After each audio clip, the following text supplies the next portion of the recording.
Yo, take a look outside. It's actually sunny for once. Told you it would stop raining, and it did.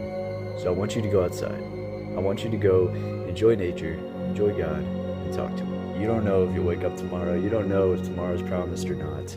So you might as well just go outside and enjoy life while you still can, because we're only here for a limited amount of time. Go socialize people, get out of your comfort zone, talk to God, talk with God, go on a walk, go on a run, do stuff. On days like these where it's just absolutely beautiful outside, they always make me just want to go and do stuff. They always make me want to go work out, go on a run, go on a walk, go outside with people, socialize. They always make me want to do that.